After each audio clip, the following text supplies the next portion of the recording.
قلوبنا وقلوب مرشدنا وعلى آله وأصحابه وأهل بيته وأولياء طريقته وعلماء دين ملة وأهل سنة والجماعته أجمعين। হে আমার এই কুমিল্লা জেলার অন্তর্গত বরুড়া থানাধীন শিলমরি খয়রাত পাড়া হাজী আব্দুল জব্বার ভান্ডারী বাড়ি রেজবিয়া খানকা শরীফের মধ্যে এত সুন্দর জান্নাতের বাগান মাহফিল সুলতানুল আউলিয়া গৌসুল আজম হযরতে শেখ সৈয়দ মুহিউদ্দিন আব্দুল কাদের জিলানী রাদিয়াল্লাহু তাআলা আনহু সহ বিশেষ করে ইমামে আহলে সুন্নাত আল্লামা শের গাজী আকবর আলী রেজভী শাহ রাহমাতুল্লাহি আলাইহি এবং আওলাদে ওলি আল্লামা গাজী আমিনুল ইসলাম জালানী রাহমাতুল্লাহি আলাইহি এর স্মরণে 44তম বার্ষিক উরুস মুবারকের মধ্যে আগন্তুক আমার মুসলমান ইমানদার ভাই বাবারা, আপনারা যারা এখানে বসছেন আপনারা জবান বন্ধ রাখবেন না, জবানটা ছেড়ে দিয়ে বলেন এই জান্নাতের বাগানে আসার বসার ক্ষমতা দিয়েছেন একজন, তিনি কি? ওই আল্লাহরে আল্লাহ কইয়া ডাকলে লাভ আছে না নাই?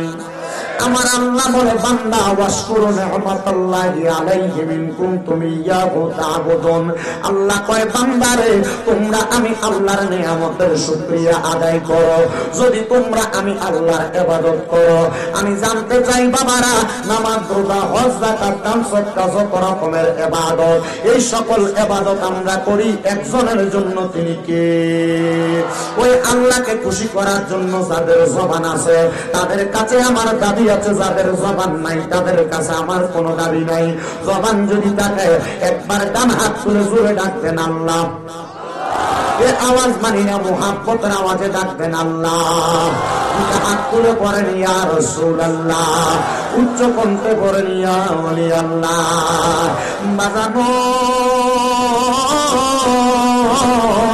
ও খয়রাত পাড়ার উরুস মুবারকের ভাই বাবারা বন্ধুরা, যেহেতু একটা তরিকতের বাগান, এই তরিকতের বাগানের মধ্যে বৈশা আল্লাহ রাসূলের সন্তুষ্টি অর্জনের জন্য আমার আল্লাহ তাআলার শুকরিয়া আদায় করবেন। সাহাবায়ে কেরাম আমার নবীকে প্রশ্ন করি ইয়া রাসূলুল্লাহ, ইয়া হাবিবাল্লাহ, নবী গো আপনার কাছে জানতে চাই আপনি বলেন না আমার আল্লাহ তাআলার শুকরিয়া কেমনে আদায় করে? হযরতে জাবির ইবনে সামুরা রাদিয়াল্লাহু তাআলা আনহু হাদিস বর্ণনা করে, তিনি বলেন আমি আমার দয়াল নবীজির জবান মুবারকে বলতে শুনেছি, আমার নবী বলে উম্মত দুনিয়ার জমিনের মধ্যে থাইকা আল্লাহর কোন বান্দা যদি আমার আল্লাহকে সিজদার মাধ্যমে মানে নামাজের মাধ্যমে আমার আল্লাহর শুকরিয়া আদায় করে, আমার আল্লাহর প্রশংসা আদায় হয়ে যায়। 2 নাম্বার, আল্লাহর কোন বান্দা যদি দুনিয়ার জমিনের মধ্যে থাইকা আমার আল্লাহর কোরআনুল কারীমের তেলাওয়াত করে, আমার আল্লাহ তাআলার কোরআনুল কারীমের তেলাওয়াতের মাধ্যমে বান্দার শুকরিয়া আদায় হয়ে যায়। কিন্তু মুসলমানেরা এখানে আপনারা যারা যারা বসে গেলেন, আমার মনে হয় না এখানে 50% মানুষ পাওয়া যাবে আল্লাহ তাআলার কোরআনটা সহিভাবে পড়তে পারেন। বলে হুজুর আল্লাহ তাআলার কোরআন পড়তে পারি না, এটার জন্য কি আমাকে শাস্তি দেওয়া হবে? মনে রাখবেন মুসলমান, কোরআন তেলাওয়াত করা ফরজ ইবাদত। আপনি যদি আল্লাহর কোরআন না শিখেন, আপনি যদি আল্লাহর কোরআন না শিখান, আমার আল্লাহ তাআলার কাছে বড় জবাব দেওয়া লাগবে।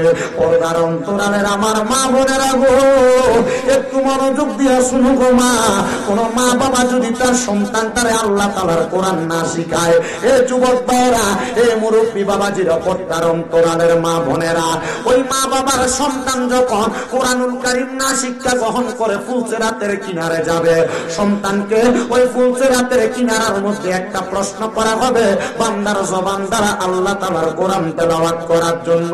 তখন সন্তান যদি আপনি বাবাকে আপনি মাকে জবরদস্ত করবে যে আমার মা আমার আব্বা জান আমার কোরআন তেলাওয়াত শিখায় নাই, আপনি মা আপনি বাবা তখন জবাব দিতে পারবেন না। সন্তান বলবে আমি আল্লাহ তাআলার কোরআন পড়তে পারি না। ওই সন্তানের বাবাকে ফুলসিরাতের কিনারায় ডাক দেওয়া হবে, বলবে সন্তানের বাবা তুমি কেন তোমার সন্তানকে আল্লাহ তাআলার কোরআন শিখাও নাই?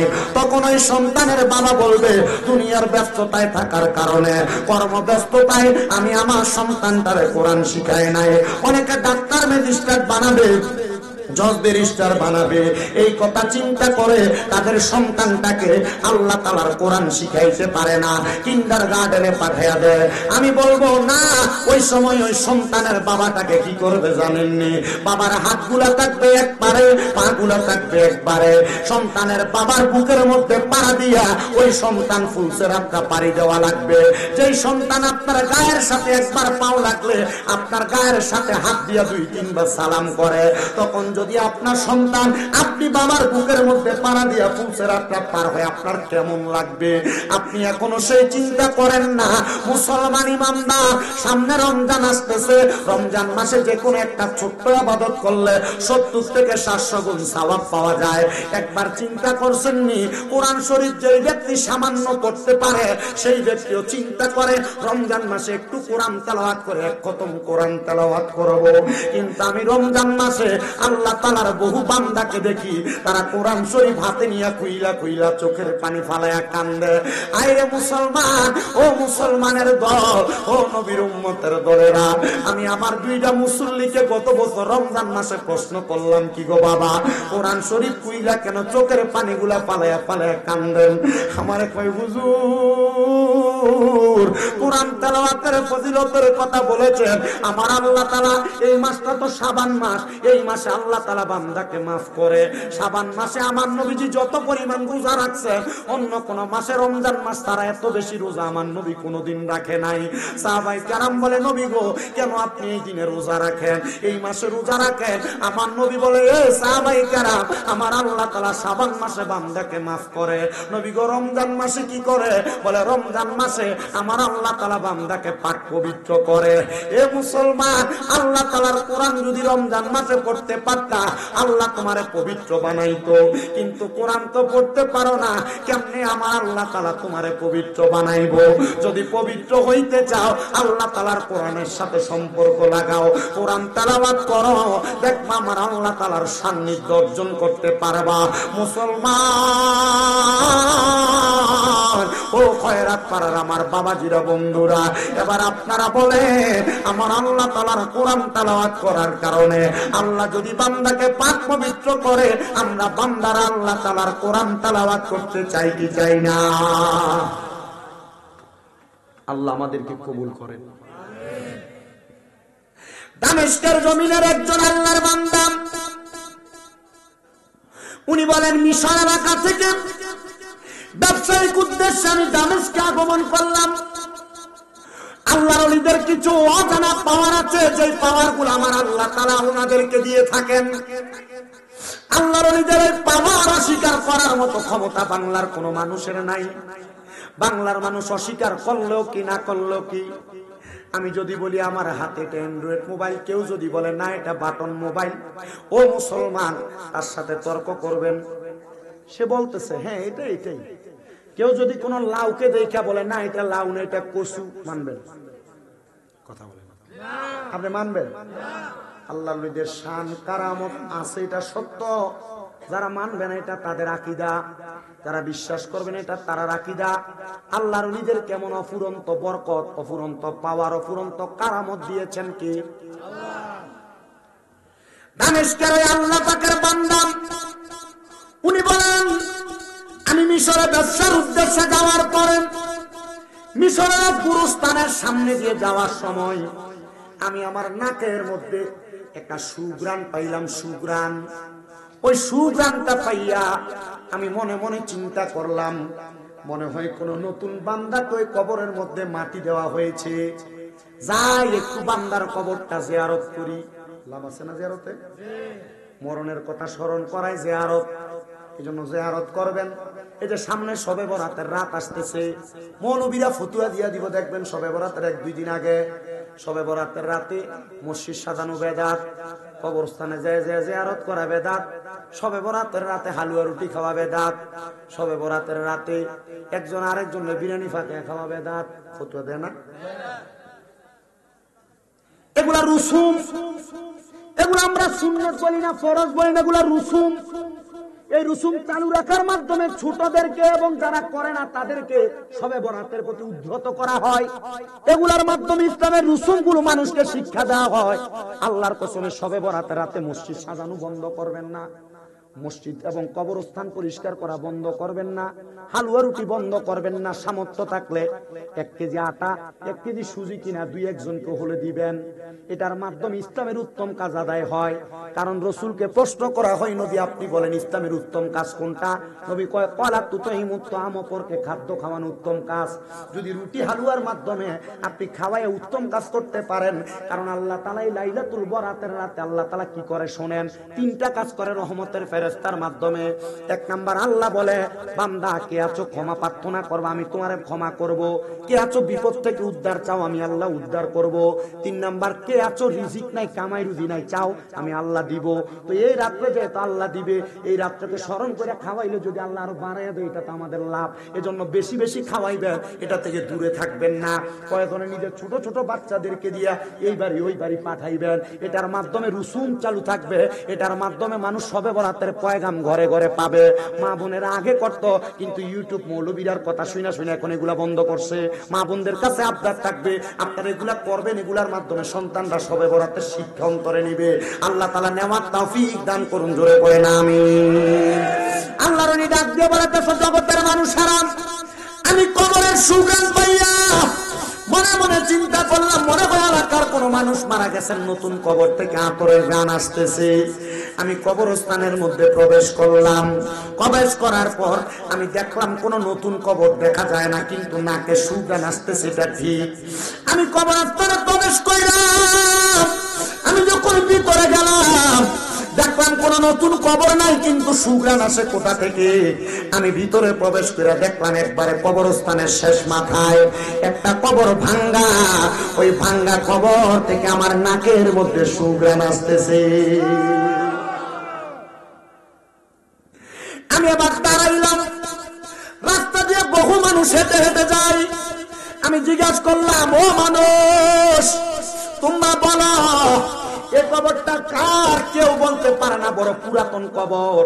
হঠাৎ একজন বৃদ্ধ মানুষ লাঠি ভর দিয়ে দিয়ে রাস্তা দিয়ে যায়। উনি বলেন, আমি ওনাকে ডাক দিলাম, এ বৃদ্ধ বাবা, এই যে একটা পুরাতন কবর দেখা যায়, এই কবরওয়ালার বাড়ি কোথায়? ওনার পরিবেশ সম্পর্কে আপনি আমারে বলেন না। বলে, কবরওয়ালার বাড়ি এখানে না, ওনার বাড়ি হইল মিশরের যেই বড় মসজিদ, সেই মসজিদের পাশে। উনি বলে, আমি মিশরের বড় মসজিদের পাশে পশ্চিম অংশে গেলাম, যাই ওই ঘরের দরজার মধ্যে সালাম দিলাম, আসসালামু আলাইকুম ওয়া রাহমাতুল্লাহ। আমার সালামের কোনো জবাব দেয় না। আমি দ্বিতীয়বার সালাম দিলাম, আসসালামু আলাইকুম ওয়া রাহমাতুল্লাহ। আমার সালামের কোনো জবাব দেয় না। আমি তৃতীয়বার সালাম দিলাম, আসসালামু আলাইকুম ওয়া রাহমাতুল্লাহ। আমি আমার সালামের কোনো জবাব পাই নাই। মিশকাতুল মাসাবি বাবু সালামতের মধ্যে লক্ষ্য করলে দেখবেন, আমার নবীর ঘোষণা, কোন মানুষের ঘরের দরজায় যায় 3বার সালাম দিলে কোনো জবাব পাও নাই। যদি জবাব না পাও তাহলে তার ঘরে প্রবেশ করবা না, ঘরের দরজা থেকে চলে আসবা। আর আমরা মুসলমানের এমন কাছিও, আমরা কারো ঘরের সামনে যাইয়া অমুক ভাই আসেন নিগো কইয়া আমরা ঘরে প্রবেশ করি না। না না, ইসলাম বলে 3বার সালাম দিবা, জবাব নাই, প্রবেশ করবা না, ফিরে যাইবা। আর আমাদের এই অপুরন্ত খাসিয়ত গুলো পরিবর্তন করার দরকার, যেন আল্লাহ তাআলা এই খাসিয়ত পরিবর্তন করে সালামের রসুম প্রচলন করার তৌফিক দান করে, পড়েন আমিন। এ মুসলমান ইমানদারেরা, এ নবীর উম্মতের দলেরা, আশিকে রাসূল ভাই বাবারা, উনি বলে 3বার সালাম দিয়া আমি আবার পেছনে ফিরা সামনের দিকে হাঁটতে লাগলাম। আমি হাঁটতে হাঁটতে মনে হয় 40 কদম গেলাম।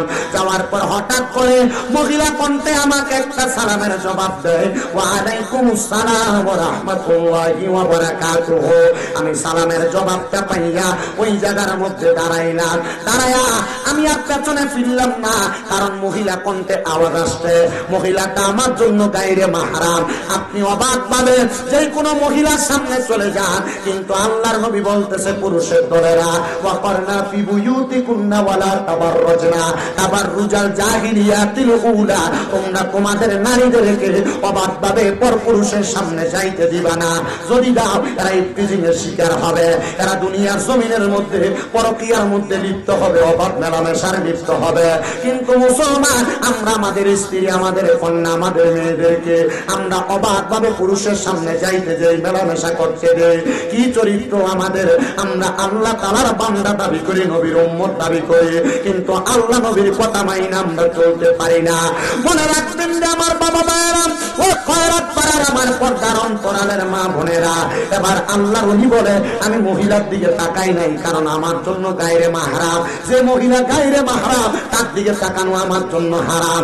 আমি তার দিকে না তাকায়া আমি পেছনে 20 কদম হাঁটলাম, হাইটা বললাম ও মা আপনার কাছে আমার আপনার গো মা, আপনি বলেন না এই ঘরের যে আপনি বাসিন্দা, এই ঘরের যিনি লোক ছিলেন, এই ঘরের যিনি বাসিন্দা ছিলেন, ওনার কর্ম কি ছিল? উনি বলেন ওনার অন্য কোনো কর্ম ছিল না, ওনার কাজ ছিল জঙ্গলে জঙ্গলে যে উনি কাঠ কাটতেন। বলে আপনার স্বামী কাঠ কাটতেন, আপনার স্বামীর এমন কোন আমল আছে কিনা যে আমলের কারণে আল্লাহ তাআলা আপনার স্বামীর ইন্তেকালের পরে তার নাজাত দিব? মহিলাকে হুজুর আমার স্বামীর এমন কোন ভালো কাম নাই, কারণ কাঠ তো কাঠ, কি আর ভালো কাজ থাকবো, ভালো আমল থাকবো? হুজুর কোনো ভালো আমল নাই। মহিলা এ সাক্ষী দিল মানে স্বামীর আসলে কোনো আমল নাই, কারণ একটা স্বামী সম্পর্কে সবচাইতে ভালো জানে কে? স্ত্রী। একটা স্ত্রী সম্পর্কে সবচাইতে ভালো জানে কে? স্বামী। এবার শোনে, তবে মহিলা ডাক দিয়ে বলে হুজুর আমার স্বামীর অন্য কোনো বড় আমল থাকতে পারে, নাও থাকতে পারে, তবে একটা ছোট্ট কাজের কথা আমি আপনাদেরকে বলতে চাই। বলে কি বলবা? হুজুর আমার স্বামী জঙ্গলাতে কাঠ কাইটা যখন সন্ধ্যাবেলা বাড়িতে আসতেন, আমার স্বামী বাড়িতে আইসা কাঠ কাটার পর কিছু জব আনতেন, কিছু চাউল আনতেন, আমারে দিতেন রান্না করার জন্য। আমি রান্না কইরা স্বামীর কাছে আসার আগে আসার পরে আমি দেখতাম আমার স্বামী নামাজের মুসল্লাটা বিছায়া আল্লাহ তাআলার কোরআনটা হাতে নিয়া আমার স্বামী চোখের পানিগুলা ছাইরা দিয়া দিয়া কান্দে। আমি যখন সব সময় এমন অবস্থা দেখলাম, আমি আমার স্বামীকে প্রশ্ন করলাম, ও কলিজার স্বামী, কোনদিন আপনাকে কোরআনুল কারীম তেলাওয়াত করতে দেখি নাই, আপনার জবান দ্বারা কোরআনের একটা আয়াত পড়তে শুনি নাই, আপনি যে আল্লাহ তাআলার কোরআন পড়েন না, তেলাওয়াত করেন না, তো আপনি বলেন না এমন ভাবে কেন কান্না করেন? কান্নার কারণটা কি? স্ত্রীটা ডাক দিয়া কয় হুজুর আমার স্বামী চোখের পানি আরো বড় করে ছেড়ে দিছে, কাঁদতেছে আর ডাক দিয়া বলতেছে এ হুজুর আমার স্বামী আমাকে বলতেছে আমি যদি আল্লাহ তাআলার কোরআন পড়তে পারতাম, আমি কি আল্লাহর কোরআন খুইলা খুইলা চোখের পানি ফালায়া কাঁদতাম? আল্লাহর ওলি বলেন আমি এই উত্তরটা পাইয়া চলে গেছি। আমি পথিমধ্যে রাত্র গভীর যখন হয়ে গেছে, আমি 2 রাকাত নামাজ পড়েছি, যে নামাজের নাম সলাতুল ইস্তেসকা। সলাতুল ইস্তেসকার নামাজ আমি আদায় কইরা আমি আমার আল্লাহর কাছে জানতে চাইলাম, গোমনি আপনার কাছে আমার ফরিয়াদ, এ বান্দা শুধু জঙ্গলে জঙ্গলে কাঠ কাটতো, বান্দার কোনো এমন নেক আমল ছিল না। বান্দাদের দুনিয়ার জমিনের ভিতর থেকে কবরে যাওয়ার পর বান্দার কবর থেকে সুঘ্রাণ আসতেছে। মনিব আপনি বলেন না বান্দার কবর থেকে কেন সুঘ্রাণ আসতেছে? বান্দার এমন কি নেক আমল আছে?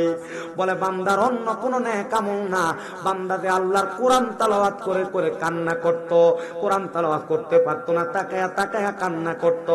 এজন্য আমার আল্লাহ তাআলা এই কোরআনের বরকতে বান্দার কবরে সুঘ্রাণ চালু করে দিছে। কোরআন পড়তে পারেন না মুরব্বী বাবারা, যুবক ভাইয়েরা, আল্লাহর ওয়াস্তে এই কোরআনটারে বুকের সাথে আগলে রাখবেন। তেলাওয়াত করতে পারেন না, তাকায়া থাকবেন, দেখবেন আমার আল্লাহ তাআলা অসংখ্য রহমত, অসংখ্য বরকত দিবে। কারণ আমার আল্লাহ বড় দয়াবান, আমার আল্লাহ বড় মায়াবান। বলেন আমার আল্লাহ যদি দয়া করে, আল্লাহ যদি মাফ করে, দুনিয়ার কোন বান্দা এই দুনিয়ার জমিনের মধ্যে, ওই দুনিয়ার জমিনের মধ্যে বান্দার জান্নাতে যাওয়া আটকাইতে পারবে না। এবার বলেন আমরা সবাই আমার আল্লাহর দয়া নিয়ে আমাদের গুনাহ মাফ করাইতে চাই কি চাই না? ওই আল্লাহর দয়া কম না বেশি? আপনারা আসতে কইতাছে জিকির করে আদায় গেছেন না, আবার করবে, আমিও করি। আমার কারণ ওয়াজের পরে সামাকাওয়ালি আছে, এখন আর বল খোয়ানোর দরকার নাই, শুধু আমার সঙ্গে সুবহানাল্লাহ আলহামদুলিল্লাহ ঠিক কইয়া আমি একটু ওয়াজটা করি, একটু মনোযোগ দিয়ে শুনেন, ঠিক আছে না?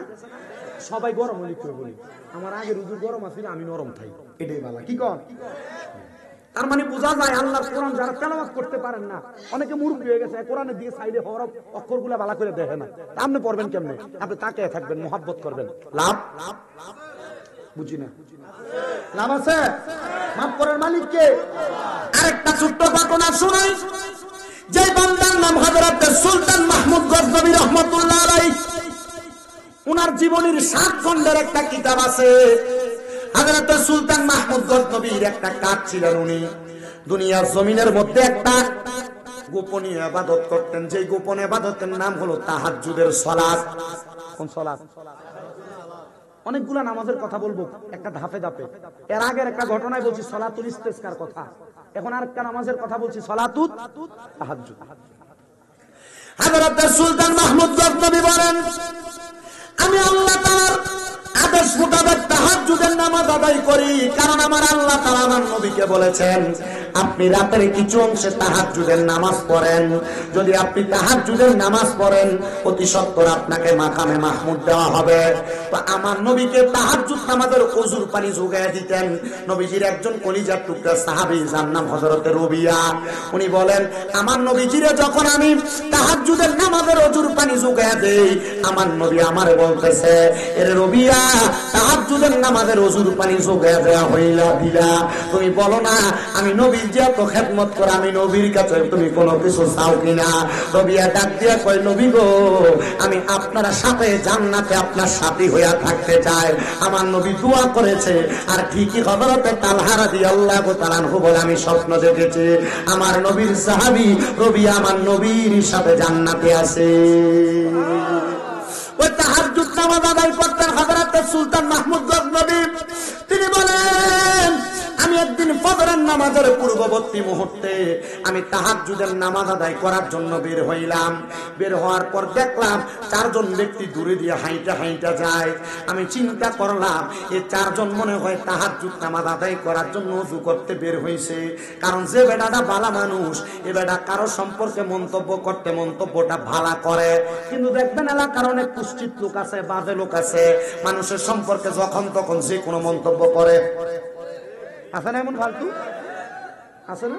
চা দোকানে বৈশা, রাস্তায় বৈশা, দোকানে বৈশা মানুষের সম্পর্কে একবার অবাক ভাবে যে কোনো মন্তব্য করে বসে। এটা ভালো মানুষের স্বভাব না। রাসূলের পাকের কথা, দুনিয়ার জমিনের মধ্যে ভালো মানুষগুলা সুন্দর সুন্দর বাক্য দ্বারা মানুষদেরকে সমর্থন করে, মানুষদেরকে ডাক দেয়। এবার হযরতে সুলতান মাহমুদ গজনবী বলেন আমি তাকায়া দেখলাম এমন একটা অবস্থা, এই অবস্থা দেখে আমি চিন্তা করলাম আমি যেমন তাহাজ্জুদ করতে আসছি, তারাও আমার কাছে তাহাজ্জুদ করার জন্য মনে হয় ওযু করতে আসছে। হযরতে সুলতান মাহমুদ গজনবী ডাক দিয়ে কয়, জগতের মানুষের দলেরা, এবার দেখলাম তারা আমার সামনে আসতেছে, আর তারা সেই জায়গায় দাঁড়ায় দাঁড়ায় চিন্তা করে দেখরে আমরা 4 জন একা 4 জন মিলা চুরি করতে আসছে, আর এই বেটার কত সাহস, বেটা একা একা চুরি করবার লাগে আসছে। আল্লাহর ওলি বাইরেছে কি করবার লাগা? এই 4 জন বাইরেছে কি করবার লাগা? চুরি করার লাগা। আল্লাহর ওলি চিন্তা করে আমার মতো মনে হয় তাহাজ্জুদ পড়ে না আরো 4 জন আছে, আর সুর 4টা চিন্তা করে কি আমরা 4 জন মিলাইছি চুরি করতে, আর এই বেটা একা এসে চুরি করতে, কত বড় সাহস। উনি ডাক দিয়া বলতেছেন, এ 4 জন সদস্য তোমরা কেন আসছো? সামনে আসার পর চারজনে কয় আপনার যেই কাম আমরা সেই কাম। আল্লাহর ওলি ডাক দিয়া বলতেছেন আপনি যে কথা বললেন আপনারা কাম কি বলে? আমরা নিয়ত করে আসছি যে বাদশার বাড়ি চুরি করাম। আপনিও যে আসছেন তাহলে আপনি একা একা কেমনে চুরি করবেন? তো সুলতান মাহমুদ গজনবী বলে আমি তো চুরি করতে আসি না, আমি তাহাজ্জুদ করতে আসছি। তো তোমরা যে আসতো চুরি করতে ৬০ জন এক লগে, তো কে কম নেয় কে বেশি নেয়? বলে না কেউ কম বেশি নেয় না, আমরা ৪ জনের ৬০টা ক্ষমতা, আমরা ৬০টা ক্ষমতা দিয়ে সমান সমান ভাগ নেই। বলে ৬০ জনের ৪ ক্ষমতা, সুরেরও ক্ষমতা আছে? বলে হ্যাঁ সুর আছে না, সুরের ক্ষমতা আছে না? দেখবেন এলাকায় যেটা সুরটা নেশা করে এটার ক্ষমতা বালা, এটার লোকে মানুষ লাগে না, কারণ তার লোকে লাগলে বাইরের এলাকা থেকে হুইটা ধরে আনে কার্যকরণ লেগে কথা অনেক লেগা। আবার এই সুরটাটির লোকে অনেকে সম্পর্ক বজায় রাখে, কি লেগা? তার লোকে সম্পর্ক রাখলে আমার লোকে কেউ লাগলে তে আমার পক্ষে লাঠি ধরবো। নবীজি বলছে এমন নেশাখোর চোর চোরটা অথবা যারা নেশা করে, যারা বাজে কাজ করে, সন্ত্রাস, এদের সাথে যারা সম্পর্ক রাখে, রাসূল বলছে তারা আমাদের দলভুক্ত নয়। তো নবীজির দলভুক্ত যদি না হয় তাহলে এই ব্যক্তি কি মুসলমান? কথা কয় না, এটা কি মুসলমান? আপনি কি আমার ওয়াজ বুঝতেছেন? ফলাফল কি বুঝে জানি না, মুরব্বীরা বুঝতে হইব। আমার আমরা যদ্দূর বুঝেন এদূর মোটামুটি যা বুঝেন এটাই আলহামদুলিল্লাহ, ঠিক না? হযরত সুলতান মাহমুদ গজনবী বলেন আমি জিজ্ঞাসা করলাম তোমরা ৪ জনের কি চাই ক্ষমতা? একজন বলতেছে আমার ক্ষমতা হলো আমি যখন চুরি করতে ঢুকি রাত্রবেলা কুকুরের স্বভাব হইলো চোর দেখলে, অপরিচিত মানুষ দেখলে ঘেউ ঘেউ করে ডাকে, কিন্তু এ ডাকে না, এর মালিকের সাবধান করে। আমি চোরের ভাষা বুঝি। কার ভাষা বুঝি? ওই দ্বিতীয় ব্যক্তি তোমার কি ক্ষমতা? বলে আমার ক্ষমতা চুরি করতে কোন বাড়ির মধ্যে প্রবেশ করলে ওই বাড়িতে যত কঠিন তালা থাকুক না কেন আমি আমার যে কোনো ইশারা ইঙ্গিতে আমি তালাটা খুলতে পারি। বলে তৃতীয় ব্যক্তি তোমার ক্ষমতা কি? বলে ঘরে প্রবেশের পরে নাকের ঘ্রাণ টান দিলে ঘরের কোন জায়গায় টাকা পয়সা স্বর্ণ মণিমুক্তা জহরত আছে আমি আমার নাকের টানের ক্ষমতায় সেটা বলতে পারি। বলে ৪ নাম্বার ব্যক্তি তোমার কি ক্ষমতা? আমার ক্ষমতা আমি রাত্রে যারে দেখি দিনে তারে চিনি। এই কথা যখন বললেন এবার ৪ জনে মিলে একজনে প্রশ্ন করে আপনি তো একা একা আসছেন, আজকে আমরা আসছি বাদশা সুলতান মাহমুদের বাড়ি চুরি করতে, আসেন আমরা একসাথে চুরি করি। ওই একজন জিজ্ঞাসা করে তোমরা কি সুলতান মাহমুদের কোনোদিন দেখছো? কয় না। বলে ঠিক আছে চলো আমরা চুরি করতে যাই। এবার ৪ জন সহ বাদশা সুলতান মাহমুদ তাদের সঙ্গী হইয়া নিজের বাড়িতে নিজে চুরি করতে প্রবেশ করেছে। প্রবেশ করার সাথে সাথে কুকুর ঘেউ ঘেউ করে ডাকে। এবার ওই ৪ চোরের এক ছোট্ট কুকুরের ভাষা বোঝে। সুলতান মাহমুদ জিগায় কুকুর কি বলছে? বলে কুকুর দি বলতাছে যে ৪ চোর একসাথে হইয়া বাড়ির মালিকরে লইয়া বাড়িতে চুরি করতে ঢুকে। আরে চোরটা কুকুরটা মনে হয় ভালো না, কুকুরটার মনে হয় অবস্থা বেশি ভালো না, মরার মতো অবস্থা, এই জন্য উল্টা পাল্টা বলে চলো আমরা আমরার কাজ করি। আসলে কি কুকুরের অবস্থা ভালো না, না তার অবস্থা খারাপ? আপনার কষ্ট হইতেছে? দেখেন এই কথাটা থেকে আপনি কোথায় যে আমার ওয়াজটা পড়ে একটু সময় লাগবে, কই যে ওয়াজটা পড়ে। এবার দরজার সামনে যিনি হাতের চাবি দিয়া তালা খুলতে পারে উনি ইশারার সাথে তালা খুইলা ৪ চোর একসাথে প্রবেশ করছেন, তালাটা খুইলা নাকের সুগ্রাম দিয়ে উনি বলতে পারছেন কোথায় কোন সামান গাপটির মধ্যে নিয়া। এবার ওই চোরগুলা যখন চুরি করা শেষ করছেন এরা একটা ঘরের মধ্যে সব মাল সামান একসাথে কইরা বের হবে, এমন টাইমে চারদিকে ফজরের আযান হয়ে গেছে। সুলতান মাহমুদ গজনবী বলে তাহাজ্জুদ পড়তে বের হইছি, কিন্তু তাহাজ্জুদের নামাজ তো আমি পড়তে পারবো না। ঠিক আছে তাহাজ্জুদে তো পড়তে পারবো না, আমি এখানে তাদেরকে আটকে রাইখা ফজরের নামাজটা পড়িয়ার পরে সূরার অবস্থা দেখা যাবে। আটকে রাইখা উনি একসাথে গেছেন ফজরের নামাজটা পড়াবে। ফজরের নামাজ তো ইয়া রাজপ্রাসাদ সাজাইছে, কিন্তু ওই ৪ চোরে জিজ্ঞাসা করছিল সুলতান মাহমুদ গজনবীরে আপনি যে চুরি করবেন আমরা লগে সমান শেয়ার তো নিবেন, আপনার ক্ষমতা কি? সুলতান মাহমুদ গজনবী বলে আমার ক্ষমতা আমি ডান দিকে তাকাইলে জেল হাজত মাপ, বাম দিকে তাকাইলে ফাঁসির আসামি মাপ, বলে আমরা এটাই দরকার। চুরি করার পর ধরা খাইলে হয় ফাঁসি হয়, নয় জেল হাজত হয়। আপনি ডাইনে তাকাইলে যেহেতু জেল হাজত মাপ, বামে তাকাইলে যেহেতু ফাঁসি মাপ।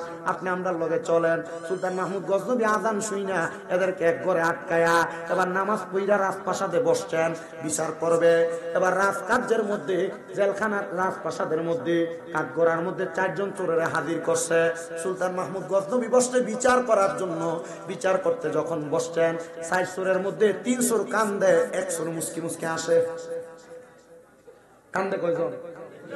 আসে কয়জন? কি আসে জানেন? ওই যে লোক রাতে যারা দেহে দিনে তারা চিনা চিন্নালাইছে রাজপ্রাসাদের রাত চৌকাটে যে বসছে একে বাদশা। আরে এটা তো সেই ব্যক্তি যে আমরা লোকে চুরি করতে ঢুকছিল। উনি ডাক দিয়ে বলতেছেন, এ বাবা, 3 জন কাঁদতেছে, তুমি কেন হাসো? বলতেছে হুজুর এই কাজটা কেমনে করলেন?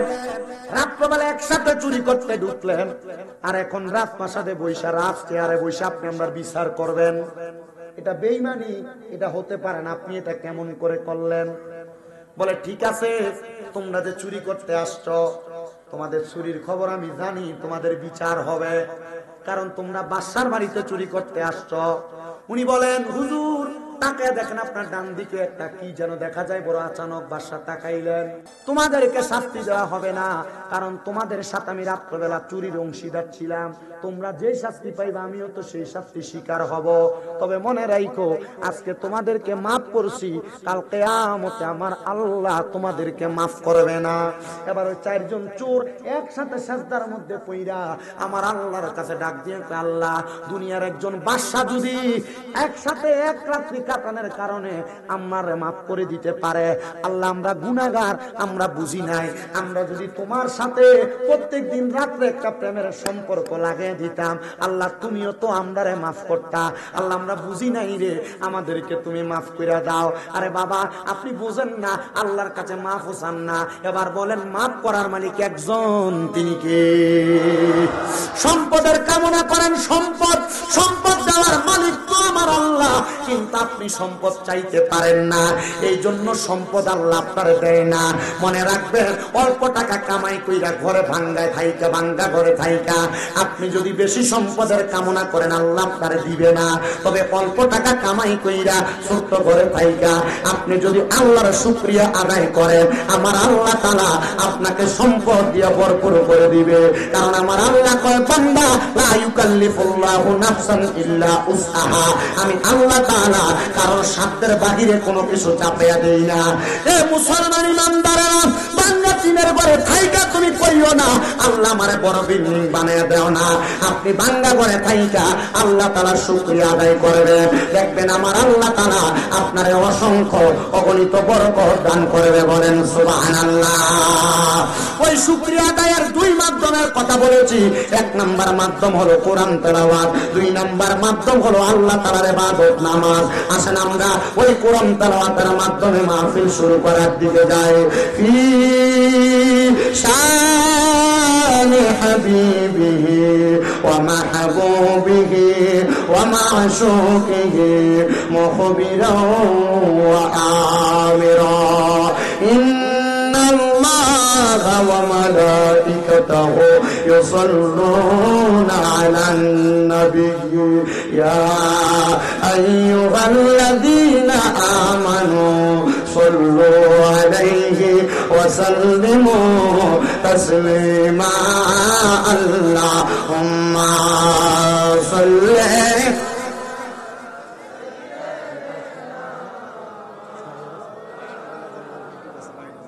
ওয়া আলা আলি সাইয়্যিদ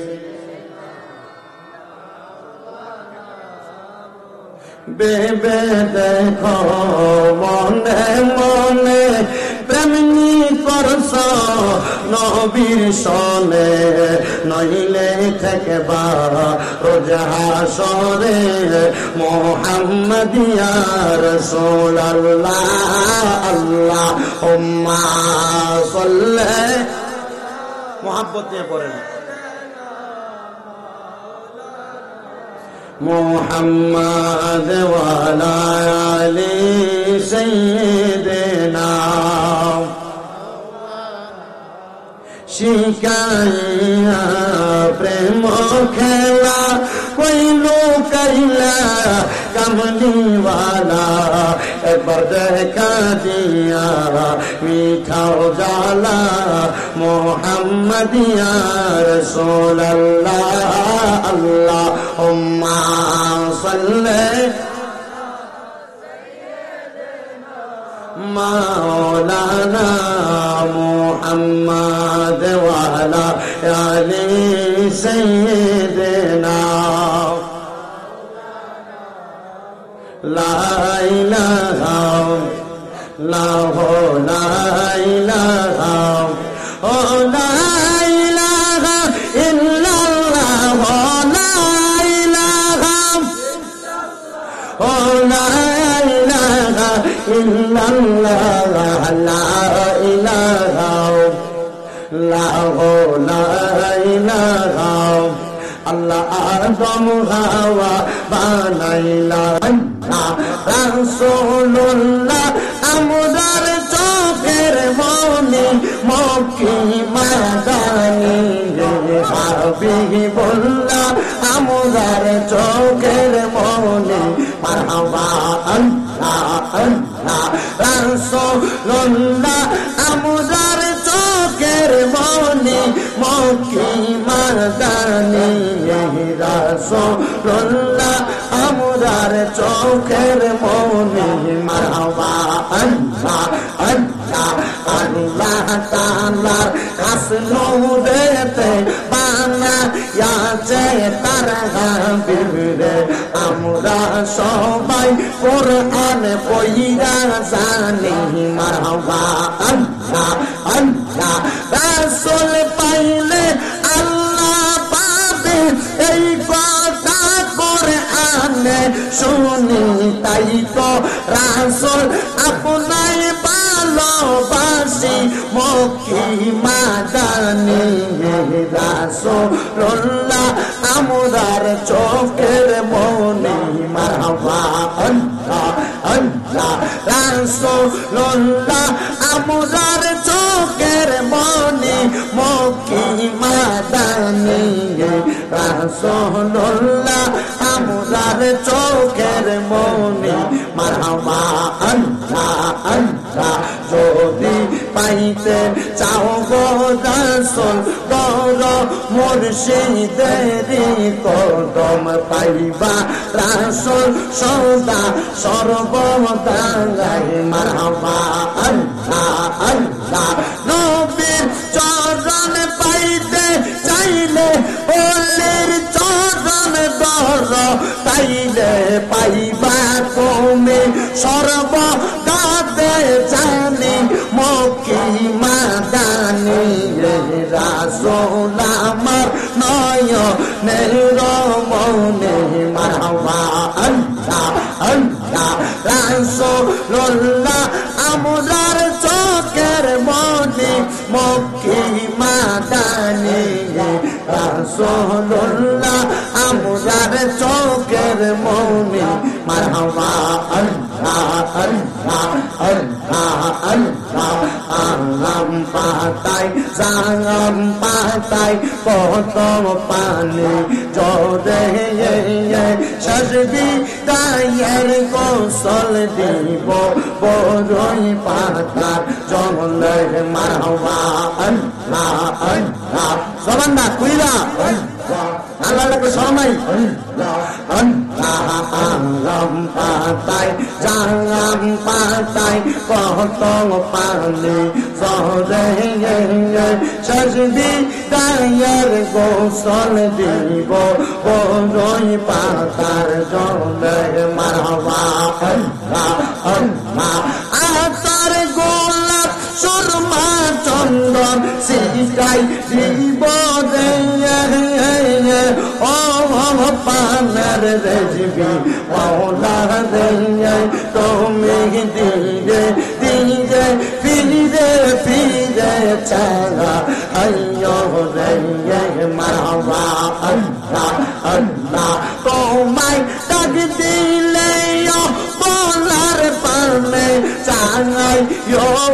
রে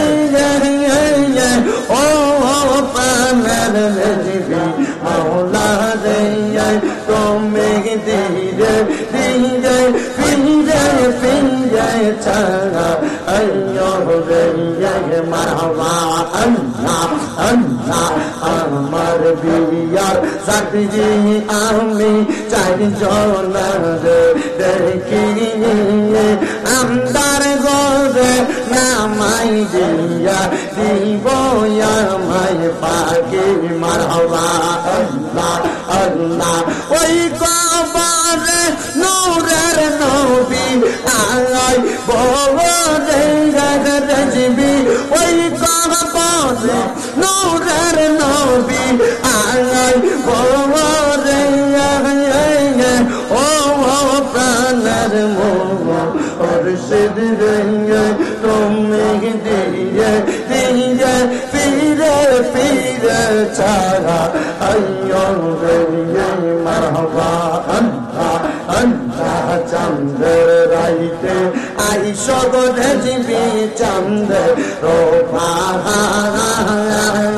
তোমার বলাই দিব বলতে প্রেমের আমার মারহাবা আল্লাহ আল্লাহ তোমার আত্মাতে আত্মা মিশাইয়া রাঙাই করে রেজিবি রাত্তা তে আত্মা মিশাইয়া রাঙাই ও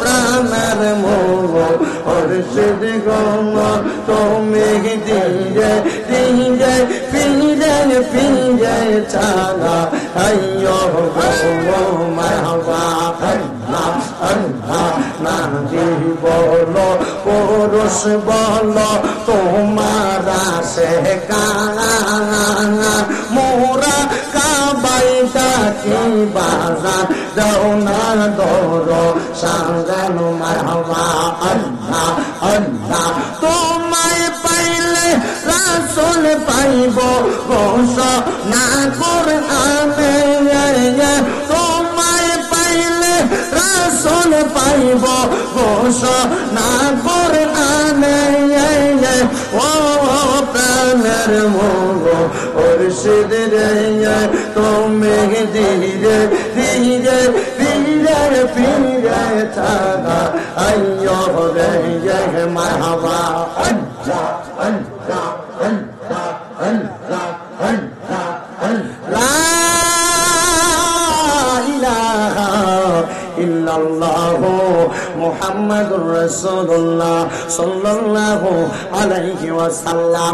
যেহেতু বসছেন জান্নাতের বাগান মাহফিলে, প্রথমে মাহফিলে নাম সুলতানুল আউলিয়া হুজুর গৌসে পাক আব্দুল কাদের জিলানীর, ওনার শানের একটু কথা বলে আমি আমার বয়ানের ইতি টানার চেষ্টা করব।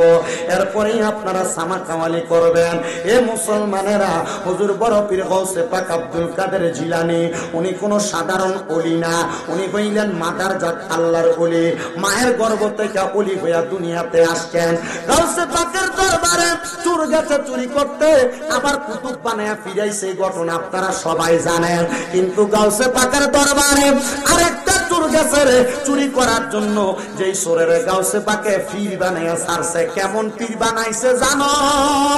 ওই চোরা মানুষটা ডাক দিয়া কয়, আমি আব্দুল কাদের জিলানীর দরবারে যাইয়া সন্ধ্যাবেলা প্রবেশ করেছি, রাত্র গভীর হয়ে গেছে, কিন্তু আমি চুরি করতে না পাইরা আমি গাউসে পাক ওযু করতে বের হওয়ার পরে ওনার ঘর থেকে বের হইয়া যায়। এমন টাইমে গাউসে পাক আমারে জিগায়, এ ভাই আমার ঘরে যে প্রবেশ করলা, আমার ঘর থেকে চলে যাচ্ছ, কারণটা কি বলবানি? আমার ঘরে কেন আসছিলা? ডাক দিয়া কই, হুজুর আইছিলাম বায়াত হইবার লাগা। কি লেগাইছে? কিন্তু আইছে মূল উদ্দেশ্য কি? ধরা খাওয়ানে কয় কি হুজুর বায়াত হইবার লাগা আসছেন। কত বায়াত হইতে আসতো, যাও কেন, আসো বায়াত করাই। গাউসে পাকের সামনে আসতেছে না, হুজুর আজকে দেখা গেলাম, পরে আসবো। গাউসে পাক কয়, তুমি কি জানো না মানুষের হায়াত বেশি দিন থাকে না, বায়াত হইয়া যাও। ও বাবাজিরা, আপনারা যারা এখানে আসছেন মনে রাখেন, এ পর্দার অন্তরালের মা বোনেরা, এখনো যারা বায়াতে রাসূল গ্রহণ করেন নাই, হক্কানি রব্বানি একজন পীর দেখে আপনি বায়াত গ্রহণ করেন, দেখবেন আমার আল্লাহ তাআলা আপনার জীবনটারে পরিবর্তন করে দিবে। কারণ বায়াতে রাসূল গ্রহণ করার পর বায়াতে রাসূলের আগের জীবনটা একরকম না। বায়াতে রাসূল গ্রহণ করলে জীবনটা বড় দামি জীবন হয়ে যায়। কারণ আপনার সম্পর্ক আর দুনিয়ার টেবিলে থাকে না, আপনার সম্পর্কটা আল্লাহর লগে হয়ে যায়। কারণ আল্লাহর ওলির সাথে যার সম্পর্ক, তার সম্পর্ক কার সাথে?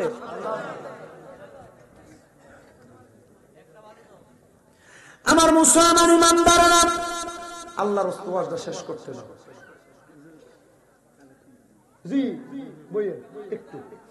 আমার মুসলমান ইমানদাররা, হুজুর গাউসে পাক যখন বললেন আসো বায়াত গ্রহণ করে দেই, উনি ডাক দিয়ে কয় হুজুর বায়াত যেহেতু গ্রহণ করাবেন, হুজুর আমি বায়াত গ্রহণ করব, আমাকে বায়াত করাবেন, তাহলে ওযুটা করি। চিন্তা করছে ওযু করে চলে যাবে না, গাউসে পাক নিজে দাঁড়ায় তারে ওযু করায়া পরে প্রবেশ করায়া গাউসে পাকের একটা পাঞ্জাবি দিয়া তারা সুন্দর করে বসাইছে। দেখছেন নি কেমন ভাগ্যবান সোর মানুষ, মুরিদ হইয়াই সাথে সাথে মুরিদ হওয়ার আগে গাউসে পাকের একটা সুন্দর পাঞ্জাবি পাওয়া গেছে। আরে মুরিদ তো এমন মুরিদ, এর মনের আশা মরার পরে পীর মুর্শিদের যে কোন একটা স্মৃতি লয়ে আসে কবরে যাইতে জন্য আসে, কয় বলে বাজারের সাদা মার্কিন আমার অঙ্গে না লাগাইও,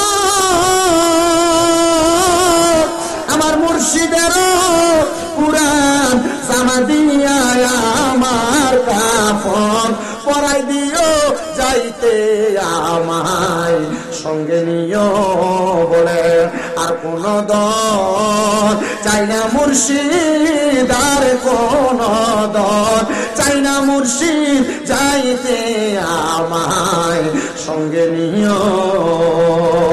কোন বাতিল ফেরকার নবী দিয়া মোর জানাজা নাহি দিও, আমার তরিকতের পাগল পাইলে মোর জানাজা পড়াই দিও, যাইতে আমায় সঙ্গে নিও কন্যা আর কোন দল চাই না মুর্শিদ, আর কোন দল চাই না মুর্শিদ, যাইতে আমায় সঙ্গে নিও। একটা জবান বন্ধ রাখবেন না, চিৎকার মেরে বলেন ইয়া বলি আল্লাহ। এ মুসলমান, এবার গাউসে পাকের পাঞ্জাবি পরে গাউসে পাক তারে সুন্দর করে ওনার একটা পাগড়িও লাগাই দিছে। গাউসে পাক ডাক দিয়ে কয় হাতটা বাড়াও, উনি হাতটা বাড়ানোর পর ডাক দিয়ে কয় তুমি আমার সাথে পড়ো। বলে কি পড়বো হুজুর? গাউসে পাক কয় কোয়ার জীবনে নামাজ ছাড়তাম না। কয় হুজুর আর নামাজ ছাড়তাম না। গাউসে পাক কয় আর মিছা কথা বলবা না, কয় মিথ্যা কথা বলবো না। গাউসে পাক কয় বায়াত হয়ে গেছ, বায়াত শব্দের অর্থ প্রতিশ্রুতিবদ্ধ হওয়া, আবদ্ধ হওয়া, মিশে যাওয়া। কয় হুজুর আপনার কাছে বায়াত গ্রহণ করলাম, আপনি আমার এখন বায়াত গ্রহণ করাইছেন, কয় এবার যাও নিজের কাছে যাও। উনি কি কাজ করবে? গাউসে পাক আব্দুল কাদের জিলানী উনার অন্তরের খবরটা জেনে গেছেন। গাউসে পাক বলেছেন যাও নিজের কাছে যাও। গাউসে পাকের কাছে বায়াত নিয়ে চলে গেছে, রাস্তা দিয়ে হাতে চিন্তা করে পুরো রাত্র যেহেতু শেষ হয়ে গেছে, বায়াত গ্রহণ করবো আমি কোন জায়গায়? এবার গাউসে পাক পুরো রাত্র যেহেতু চলে গেছে, চুরি করব কোন জায়গায়? এই কথা চিন্তা করে সামনে যেয়ে দেখে বাগদাদের বড় বাদশার বাড়িটা তার সামনে। যেহেতু রাত্র শেষ হয়ে যাচ্ছে, অন্য কোন বাড়িতে চুরি করতে পারবো না, আজ লম্বা পাঞ্জাবি আর মাথায় ফাগড়ি আছে, দেখি না আজ বাদশার বাড়ি যাতে চুরি করবো। কার বাড়িতে গেছে? বাদশার বাড়িতে প্রবেশ করে দারোয়ান সজাগ, প্রবেশ করতেছে। দারোয়ান জিজ্ঞাসা করে কে আপনি, যান কোথায়? বলে বাদশার বাড়িতে প্রবেশ করতেছি চুরি করার জন্য। দারোয়ান তো এত লম্বা পাঞ্জাবি আর মাথায় ফাগড়ি চুরি করতে যায়, মনে হয় বাদশার কোন শুভাকাঙ্ক্ষী হবে, আমার সাথে টিস্কারি করতেছে। এবারে ঠিক আছে যান চুরি করে সব নিয়ে যান। দারোয়ান প্রবেশ কইরা পুরো বাদশার বাড়ির মাল সামান গুলা নিয়া হঠাৎ করে বের হবে, দেখে আজান হয়ে গেছে। এমন টাইমে মন পরিবর্তন, মালগুলা রাইখা দিয়া নামাজে দাঁড়ায় গেছে। আসলে আইসে কি করতে? পরে কি মন পরিবর্তন করার মালিক কে? চুরি করার মাল লবে। নামাজে দাঁড়াইছে, আল্লাহু আকবার, নামাজ পড়তেছে। এমন টাইমে বাদশার ঘুম ভাঙার পরে সে বলে আমি তাকে দেখলাম যত সম্পদের সিন্ধুক গুলা আছে, সব সিন্ধুক গুলা আমি দেখলাম খোলা। আমি বুঝতে পারলাম চুরি করতেছে। আমি আবার পুরা রাত বাসার তালাশ করে দেখলাম কোন জায়গার মধ্যে চোর নাই। আমার এবাদত খানাতে ঢুইকা দেখি চোর এখানে বইয়া বইয়া নামাজ পড়ে, কিন্তু এটা তো চোর না, শরীরে লম্বা পাঞ্জাবি।